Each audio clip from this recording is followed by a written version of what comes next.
ఎలక్షన్లు వచ్చినప్పుడల్లా అధికార పార్టీ గెలుస్తుంది. మొన్న కంటోన్మెంట్లో చూస్తే కాంగ్రెస్ గెలిచింది. మరి ఈడ కూడా బై ఎలక్షన్లలో కాంగ్రెస్ గెలిచే అవకాశాలు ఎక్కువ. కాంగ్రెస్ ఎట్టి పరిస్థితుల్లో కాంగ్రెస్కు ఇక్కడ ఉన్న బూతు జనం ఎవ్వరు కూడా ఓటేసే పరిస్థితి లేదు.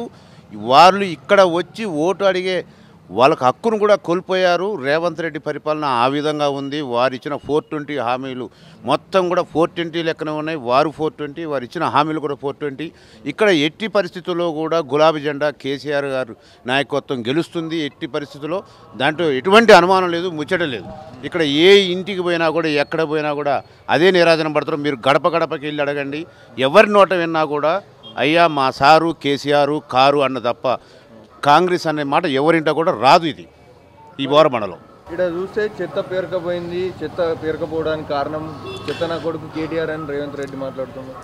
అలా కాదు కదా, ఇవాళ పరిపాలన మొత్తం కుంటు పట్టించిండు. స్థానిక ఎన్నికలు పెట్టాల్సి ఎన్ని రోజులు అవుతుంది, ఎన్నాళ్ళు అవుతుంది? స్థానికంగా మొత్తం గ్రామాలు మొత్తం ఇక్కడ మున్సిపాలిటీ మొత్తం గ్రేటర్ కార్పొరేషన్ మొత్తం కూడా చెత్త కుంటి పడిపోయింది. ఎవరి వల్ల పడిపోయింది? దానికి సంబంధించిన పదవులు లేక, దానికి సంబంధించిన ఎవరు లేక, అధికారులు పట్టించుకోక పరిపాలన వాళ్ళ చేతుల్లో ఉండి కేటీఆర్ కుంటు పట్టించినట్టు కలుస్తుంది. ప్రభుత్వం ఎవరిది ఇవ్వాలా? రేవంత్ రెడ్డి ప్రభుత్వం. రేవంత్ రెడ్డి ప్రభుత్వం ఇక్కడ ఎక్కడెక్కడ ఉన్న చెత్తను మొత్తం తీయాల్సిన బాధ్యత రేవంత్ రెడ్డికి ఉంది.